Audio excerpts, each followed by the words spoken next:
Hello and welcome to the news on NTA International. I am Stella Inamiti and our sign language interpreter is Anna Olayinka. And now on the headlines. Federal government says ongoing reforms in the power sector leading to increase in power generation and distribution will be sustained to accelerate economic development. Federal government unveils documents on safe motherhood. UN nuclear watchdog to be involved in Iran-US talks.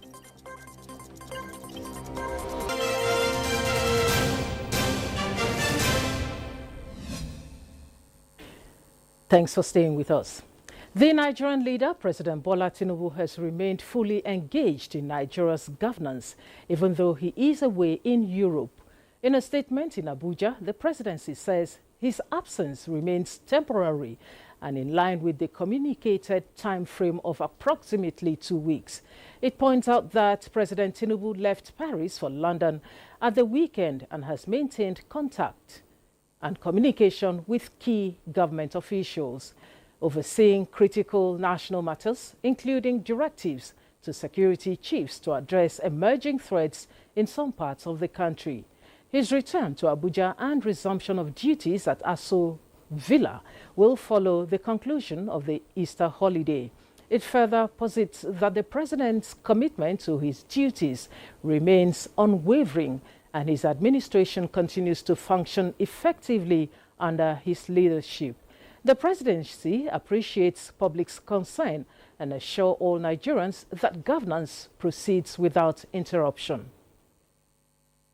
Modernizing technology to enhance public broadcasting as one of the 5 pillars of the Federal Ministry of Information and National Orientation remains a priority with steady progress. The Minister, Mohammed Idris, reassured at the ongoing ministerial press briefing at National Press Center, Abuja. Salihu Abdullahi Gwanara reports.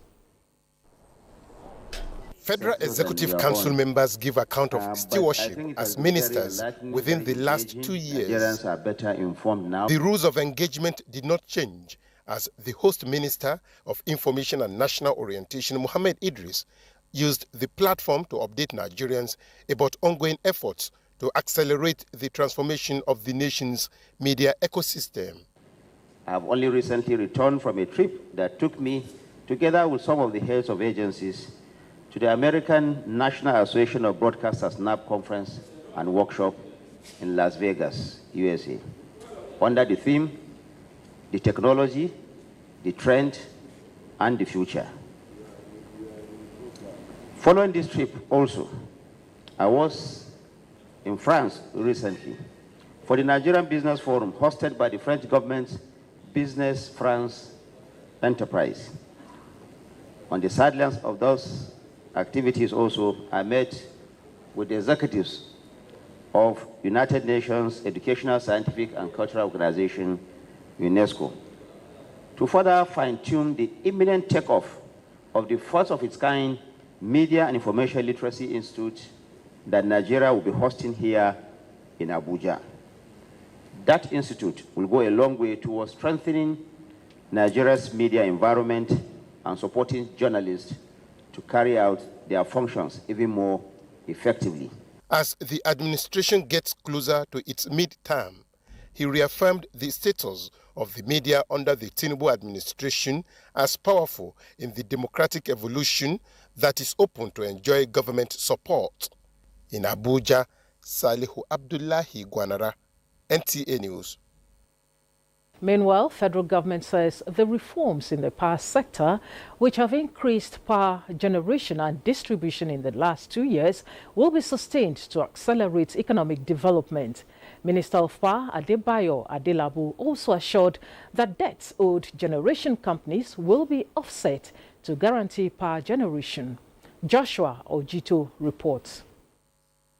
It's the turn of the power sector at the ongoing ministerial briefing as the present administration gives scorecard of stewardship in the last 2 years. From generation to transmission, as well as distribution, reforms in the sector, federal government says is addressing market liquidity challenge, thereby raising revenue with 700 billion naira in 2024, as 11 states have established the electricity market. For the first time in Nigeria's history, peak power generation hit 6,003 megawatts, with target to generate, transmit and distribute 8,000 megawatts by 2027. Minister of Power Adebayo Adelabo says more investments have been made in the last 2 years to strengthen transmission capacity, with plans to regionalize the national grid through introduction of Eastern and Western supergrid. So we're in the initial phases of developing the Makoti hydro project and revitalizing the Kaduna Thermal Plant. Makoti hydro project is a large hydro project of about 1,500 megawatts, because we need to start planning for the future. On the renewable energy subsector, more communities, public buildings, educational and health institutions have been connected with solar mini grids to close energy gap. This government is bent on ensuring that the power sector supports the development of all other critical sectors in the country. Sustaining the trajectory, the power minister says challenges of vandalism, power theft and poor investment must be tackled. Joshua Ojito, NTA News. For the federal government to deliver its renewed hope agenda in health, there must be complementary and sustained interventions by critical stakeholders in and outside the sector. Nigeria's First Lady, Oluremi Tinubu, stated this while presenting another batch of 10,000 professional kits to frontline health workers, this time in the southwest geopolitical zone. State House correspondent Adeniyi Taiwo reports. Like their counterparts in 4 other geopolitical zones, who have already taken their own allocation of personal protective gears from the Renewed Hope Initiative, midwives in Lagos, Ogun, Oyo, Ekiti, Osun and Ondo states now have one less challenge to worry about as they take delivery of their own scrubs and crocs from RHI. Presenting the kit to them in Akure, Ondo State, Nigeria's First Lady Oluremi Tinubu says the intervention is to complement ongoing federal government retraining exercise for 120,000 healthcare workers across the country. Informed that 60,470 health workers have already completed their training, and that is why the Renewed Hope Initiative procured 60,000 branded scrubs and 60,000 pairs of crocs as an incentive to encourage and support the tireless dedication of our midwives. This donation has been made possible through the generous support from an anonymous global partner dedicated to improving health outcomes for our citizens. The donor is committed to supporting the Organization of African First Ladies for Development and the healthcare sector in Nigeria, with a specific focus on reducing infant and maternal morbidity and mortality. We assure you of our full support in every of your initiatives. We look forward to more collaboration in working together to build a brighter future for all our citizens. Your Excellency has set out to empower, to motivate about 40% of the registered midwives in our country. What we are doing, Your Excellency, is creating a critical mass of motivated and empowered professionals that can help us to deliver on the agenda of Mr. President. Under the Economic Empowerment Program of RHI, the First Lady empowered 1,000 women petty traders in Ondo State with a sum of 50,000 naira each for business recapitalization. The First Lady also paid a courtesy visit to the Akure residence of national leader of Afenifere, Pa Ruben Fashoranti, where she conveyed President Bola Tinubu's good wishes to the 98-year-old leader. Very happy, particularly with the performance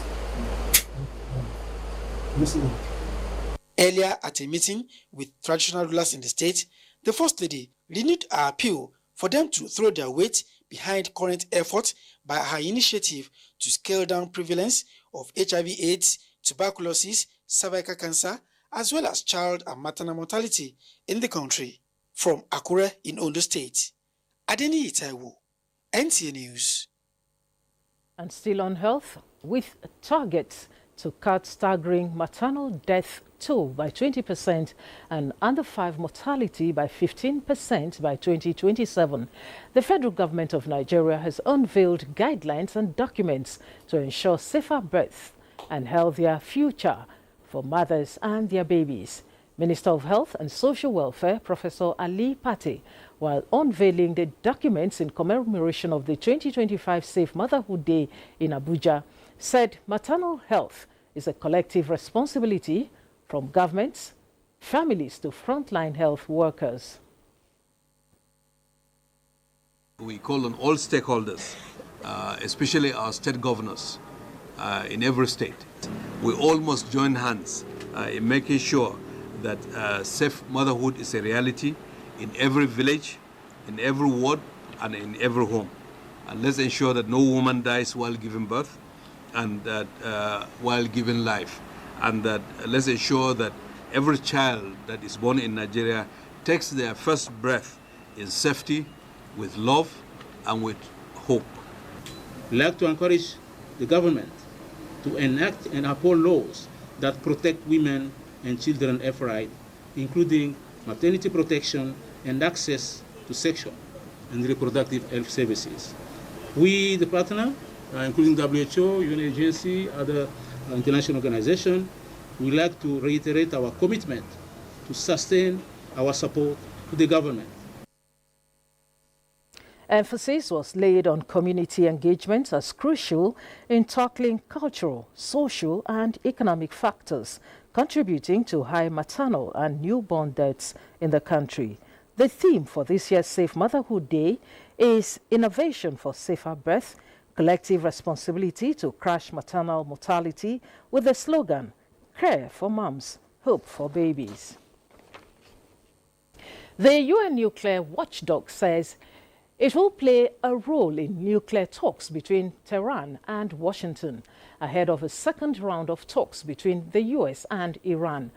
International Atomic Energy Agency Chief Rafael Grossi on Thursday held discussions with Iran's foreign minister and nuclear chief over how the IAEA can support Iran-US nuclear talks. Charles Alpha has details.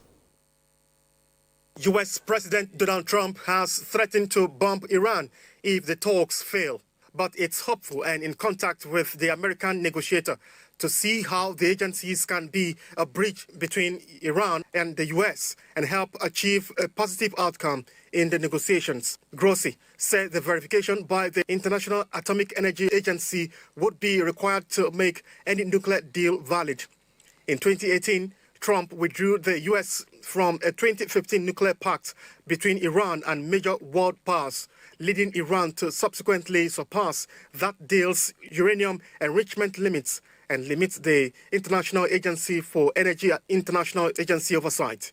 In February, the IAEA released a report saying the current situation is of serious concern as Tehran is enriching uranium to 60% purity near weapons grade. Tehran has long denied seeking nuclear weapons. What is important is that we play a constructive role. For some, what one says may sometimes be good or sometimes not be so sufficiently good. The important thing is that there is an honest effort here on our part to keep the integrity of the effort to be at the service of countries that have serious differences and are trying to solve them in a diplomatic way. Elsewhere, U.S. Secretary of State Marco Rubio and U.S. Envoy Steve Witkoff are in Paris to begin a meeting on crafting a Ukraine ceasefire. The lunchtime meeting at the French presidential palace, Elysee, comes as Ukraine and its European allies seek to pressure Russia into agreeing to a deal, days after Witkoff again met Russian President Vladimir Putin in Moscow. Charles Alpha, NTA News. Meanwhile, Chinese President Xi Jinping arrived in Cambodia on Thursday for a two-day state visit that serves as an opportunity to further strengthen already robust relations as Macron received U.S. Secretary of State Rubio and Special Envoy Witkoff on the conflict in Ukraine. Again, Charles Afa reports. The visit, Xi Jinping's first since 2016, will conclude a three-nation Southeast Asian tour that included stops in Vietnam and Malaysia. China has been increasing its influence in the region over the past decades, largely by exercising its substantial economic leverage. Cambodian Prime Minister Hun Manet recently described Beijing as an important and indispensable friend of Cambodia that has helped support the country's economic and social development. During his visit, Xi is also scheduled to meet Prime Minister Hun Manet and Senate President Hun Sen, who is Hun Manet's father and predecessor as Prime Minister.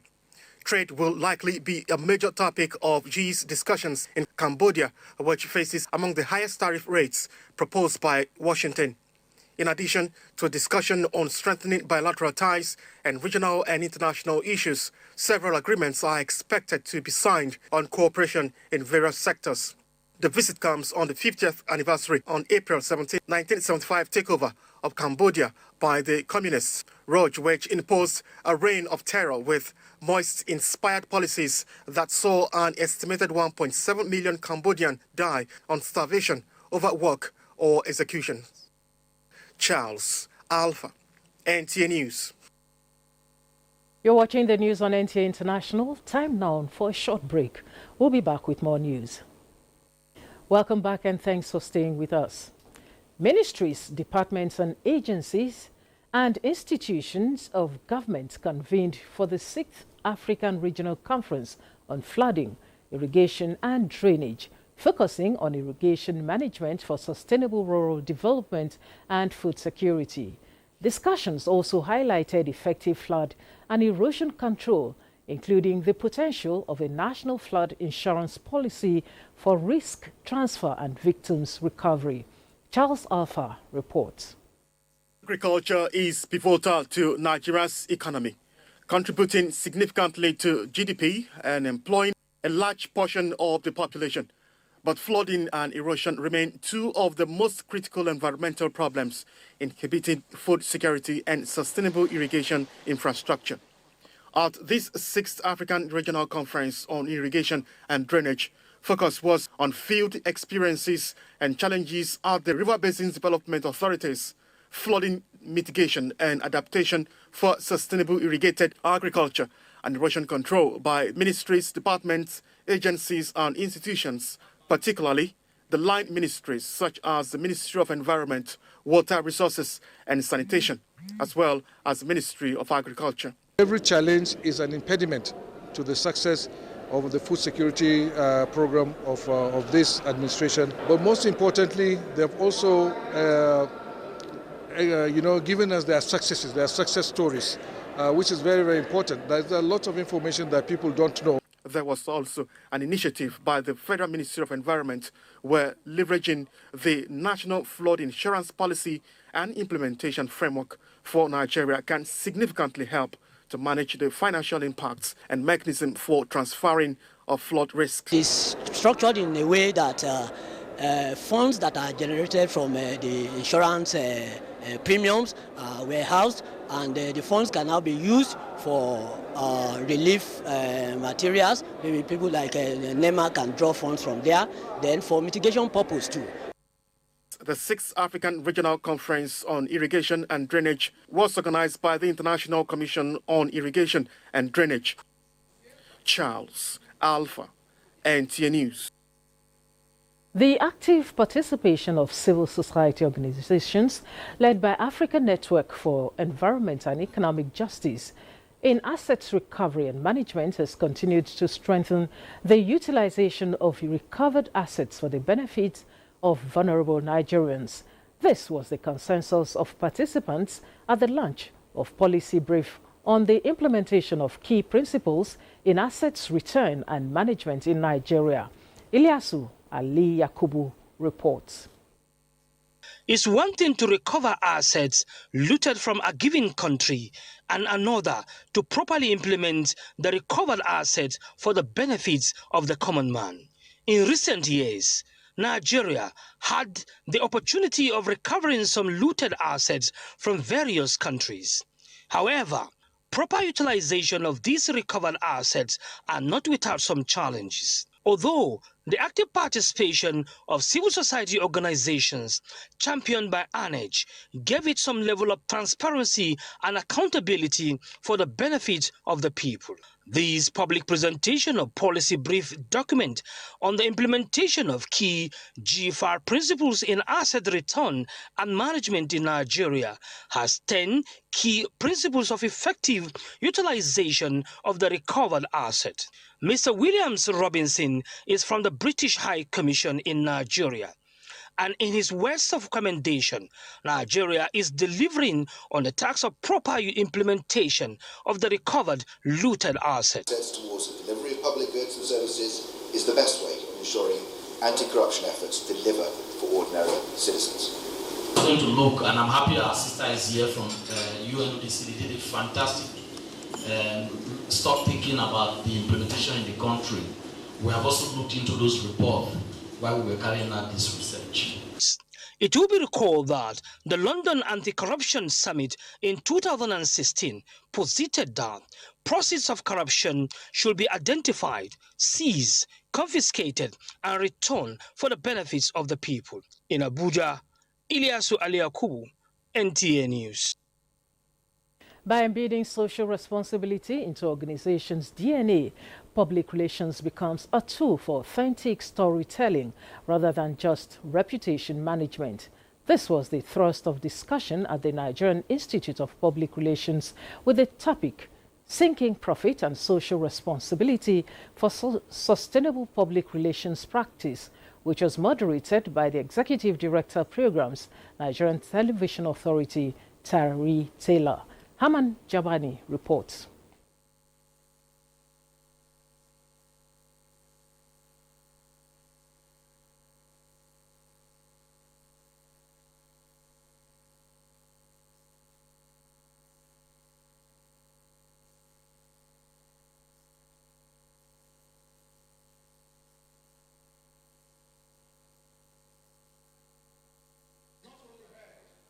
Of sound in that report. And moving on, the Nigerian Midstream and Downstream Petroleum Regulatory Authority conducted an impromptu night inspection of petrol stations to identify those under dispensing fuel. Several stations were cut short, changing customers, leading to immediate sanctions, including sealing of pumps and station closures. Lydia Sampson reports. In a bid to curb under this NMDPRA embarked on an impromptu inspection of petrol stations in Abuja and its environs. The strategic move, which started in the day and lasted into the night, aims to identify and penalize stations involved in under-dispensing, ensuring consumers receive accurate quantity of fuel for their money. The North Central Regional Coordinator for the Nigerian Midstream and Downstream Petroleum Regulatory Authority, Majid Abdul Qadir, emphasized the agency's commitment to ensuring consumers get value for money and warned that offenders will face stiff penalties. By the time we seal a station completely, the traffic in that station will move to another station, and before you know it, a queue will be created, and the impression will be that there's scarcity. So we don't want to send that wrong signal to the public. That's why we seal pump by pump. And today alone, we have sealed over 20 pumps. She reiterated that these enforcement actions aligns with NMDPRA's ongoing efforts to regulate fuel distribution, promote safety and eradicate illegal operations across Nigeria. Motorists applauded the NMDPRA enforcement action. It's actually a pandemic. Like most of the filling stations, their meters are normally not, regular. I don't know how they do it, but if they can do the way they are doing, I think it's good, and it's going to help the poor in this country. The authority is determined to deter malpractices and ensure a safe, fair, and just fuel distribution system. In Abuja, Lydia Sampson, NTA News. The Governing All Progressives Congress, FCT chapter, has held a unity rally in support of continuity for the renewed hope agenda under the President Bola Ahmed Tinubu's administration. Political correspondent Abubakar Akwanga reports that the area council chairman of Abuja Municipal, Christopher Zaka, officially dumped the PDP and joined the governing APC during the rally. It is the first mega rally in the FCT under the renewed Hope government of President Bola Ahmed Tinubu, and scores of party supporters turned out in solidarity for continuity and progress of the incumbent national government. The ceremony, which brought together heavyweight politicians of the APC extraction, also welcomed thousands of people, including the present chairman of Abuja Municipal Area Council, Christopher Zaka, into the APC fold. The elders of FCT, the youth wing of FCT, the women wing of FCT, all of them will be for APC political party.